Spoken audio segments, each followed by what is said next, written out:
Rule 1 is stand up straight with your shoulders back. And rule 2 is treat yourself like you're someone responsible for helping. And number 3, which is very tightly associated with number 2, they're sort of variations on a theme, is make friends with those people who want the best for you.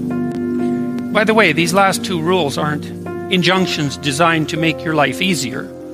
They're actually injunctions designed to make your life more difficult.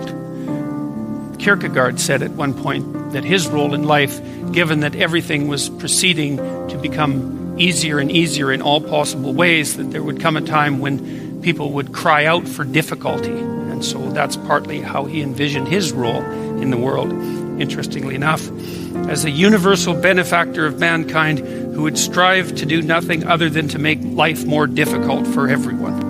Right. And so rule 2 and 3 are like that, because treat yourself as if you're someone responsible for helping isn't the same as be nice to yourself. It's not that. And to associate with people who want the best for you means that they get to demand the best from you. And that's also not an easy thing. Rule 4 is compare yourself to who you were yesterday and not to who someone else is today. And that's an injunction about envy. You need things that are above you because you need to do something worthwhile with your life. You need something to aim at. But one of the consequences of that is that you can become envious of people that you believe have attained more in a deserved or undeserved manner, and that can make you bitter. And so it's much better to compare yourself to yourself and to use yourself as the target for improvement and comparison. Rule 5 is don't let your children do anything that makes you dislike them. And the rule of thumb there is if you dislike them, then other people will. And it's a bad idea to allow your children to act in a way that makes other children dislike them or adults dislike them, given that they're going to have to deal with children and they're going to have to deal with adults. So your primary responsibility as a parent is to help your child learn how to behave so that the social world opens up its arms to them and welcomes them at every level. And you've done your job if you can manage that. And it's not a simple thing to do. Rule 6 is put your house in perfect order before you criticize the world. And that's not take no action for others until you have your act together. That isn't what the rule means. It means that bind your ambition with humility and work on what's right in front of you that you will suffer for if you get wrong before you engage in the large-scale transformation of other people. Rule 7 is do what is meaningful and not what is expedient. And I would say in some sense that's the core ethos of the book. Not exactly, because Rule 8, which is tell the truth or at least don't lie, is a necessary conjunction to that, or a necessary additional element, because I don't think that you can pursue what is meaningful without telling the truth. And the reason for that is if you don't tell the truth, or let's say if you lie, which is an easier way to think about it, you corrupt the mechanisms, the instinctual mechanisms that manifest themselves as meaning, and then you can't trust them. And that's a very bad idea. So the fundamental reason to not lie is because you corrupt your own perceptions if you lie. And when you corrupt your own perceptions, then you can't rely on yourself. And if you can't rely on yourself, then, well, good luck to you. Because what are you going to rely on in the absence of your own judgment? You've got nothing if you lose that. Rule 8 is, as I said, tell the truth or at least don't lie. Rule 9, assume that the person that you're listening to knows something you don't. And that's not so much a mark of respect for the person, although it is that. It's a mark of recognition of your own unbearable ignorance. One of the things you have to do in life, you have to decide what's more important, what you know or what you don't know. First of all, there's a lot of what you don't know.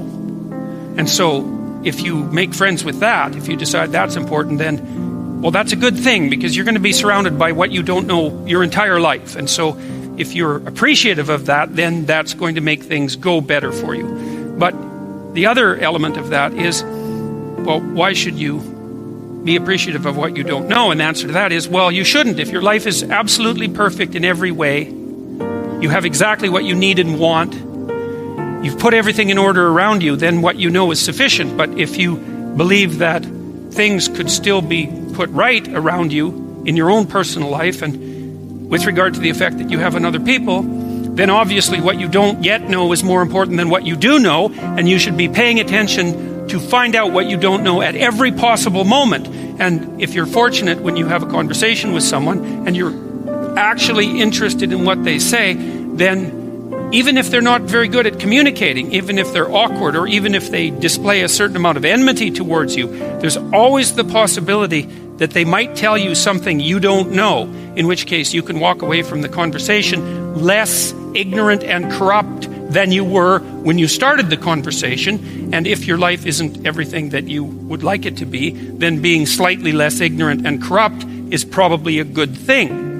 And so Rule 10 is be precise in your speech. And that's an observation, I would say, that's a variant of a New Testament injunction, which is, or maybe a description of the nature of the world, which is knock and the door will open, and ask and you will receive, which is a very strange theory, let's say, but which I would say is far more in accordance with what we know about the psychology of perception, let's say, than you might imagine, because it is the case that you don't get what you don't aim at. You might get what you do aim at, and your aim might get better as you aim as well, which is something to consider. If you specify the nature of the being that you want to bring into being, then you radically increase the probability that that's what will occur. And of course, you all know that because you regard yourself, at least to some degree, as active creative agents, right? Your fundamental attitude towards yourself, at least in the manner that you act towards yourself, is that you wake up in the morning and you have a landscape of possibilities that lay themselves open to you, and you make choices between those possibilities and determine in consequence how the world is going to manifest itself. So you confront a field of potential. That's a good way of thinking about it. And through your choices, you determine which elements of that potential are going to concretize themselves into the real world. And you are very unhappy with yourself if you don't do that properly, and you're very unhappy with other people if they don't do that properly, and you're very unhappy with other people if they don't treat you like that's what you're like. Because part of what you demand from people, let's say, in terms of sheer civility, is that they act towards you as if you're the locus of voluntary choice in a world of potential. And you upbraid each other for that as well. If you have children and parents, your parents will say to you, if you're fortunate, you're not living up to your potential, which is actually a compliment in a sense, even though it's also a judgment. And the compliment is, I know perfectly well that you could be more than you are. And you'll hang your head if you have any sense, and you'll think like you think in relationship to your own conscience, that yes, I have a lot of potential that I'm not fully realizing, and that actually constitutes a transgression against the good. And I don't think I've ever met anyone who doesn't believe that. If you have a reasonable conversation with them, it just seems self-evident. I mean, maybe now and then you meet someone who's narcissistically self-satisfied, but then they're narcissistic, and that's not good. That as a medium to long-term strategy, that's a catastrophe. That ends in disaster.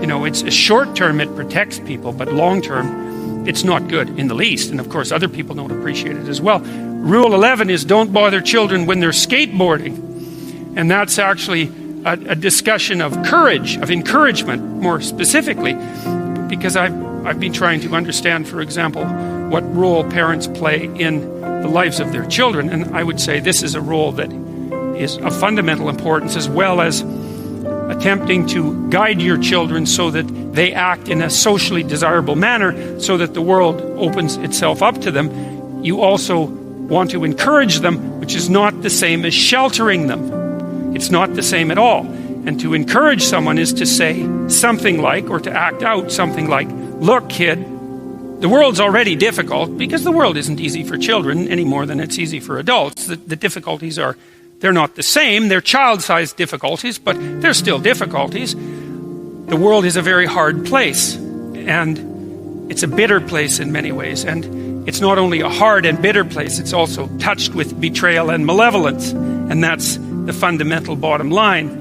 but there's something in you that is capable of taking that full on and transcending it. And that's encouragement. You say, well, as difficult as things are, you're up to the challenge. And to interfere with children when they're skateboarding, for example, when they're doing, let's say, inadvisably dangerous things, which kids, of course, do if they're skateboarding, to interfere with that is to interfere with the child's willingness to voluntarily expose themselves to the risks that they need to expose themselves to in order to develop the sort of competence that allows them to thrive in a world they cannot be sheltered from. And so to interfere with children when they're taking necessary risks is not love or empathy, but cowardice on the part of parents.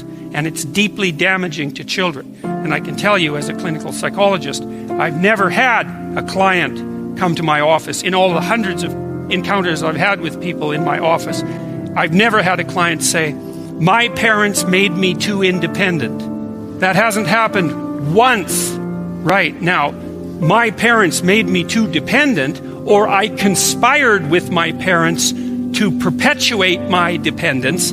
That happened all the time. So there's a rule of thumb, which I think is a good one, which I believe is often applied in nursing homes by people who work in nursing homes, which is, of course, a very difficult job. And the rule is, do not do anything for anyone they can do for themselves. And the reason for that is that it's a form of theft. Rule 12 is pet a cat when you encounter one on the street. And it's oddly enough, a meditation on fragility.